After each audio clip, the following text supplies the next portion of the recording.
আসসালামু আলাইকুম everyone, welcome back to my channel. আশা করি সকলে ভালো আছেন। আজকে একটি মজাদার স্পেশাল একটি সালাদ তৈরি করেছি আমি।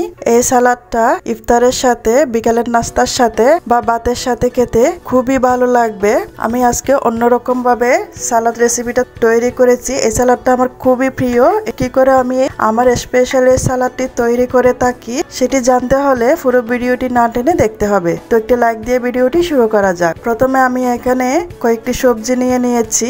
আমি এখানে শসা নিয়েছি, টমেটো নিয়েছি, ক্যাপসিকাম নিয়েছি, ক্যাপসিকামটা অপশনাল, পেঁয়াজ নিয়েছি, তারপরে এখানে ধনিয়া পাতা নিয়েছি, পুদিনা পাতা নিয়েছি, কাঁচামরিচ নিয়েছি, এর সাথে আমি ম্যাজিক মশলা নিয়েছি এবং এখানে আমি একটা চাটনি নিয়েছি। যে কোনো চাটনি নেওয়া চলে। এখন আমি সবজিগুলোকে ভালো করে ধুয়ে কুচি করে কেটে নেব। এই যে আমি সবজিগুলোকে ভালো করে কুচি করে কেটে নিয়েছি। এখানে আমি ম্যাজিক মশলাটা দিয়ে দিয়েছি। আমি এখানে ঘরে তৈরি করা সস দিয়েছি, আপনারা চাইলে প্যাকেটের সসও দিতে পারেন। এখানে আমি আচারের প্যাকেটটা খুলে দিয়ে দিয়েছি পুরোটা। লবণ দিয়ে দিয়েছি 1 থেকে 2 চা চামচ। এখন আমি সবগুলো সবজি একসাথে মিক্স করে নেব।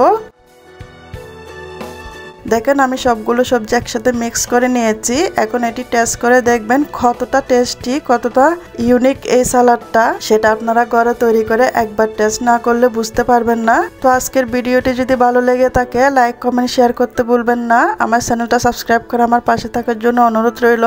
আমার নতুন ভিডিও পাওয়ার জন্য পাশে থাকা বেল আইকনটি বাজিয়ে দিয়ে যাবেন। এতক্ষণ আমার সাথে থাকার জন্য আপনাদের সবাইকে ধন্যবাদ। আল্লাহ হাফেজ।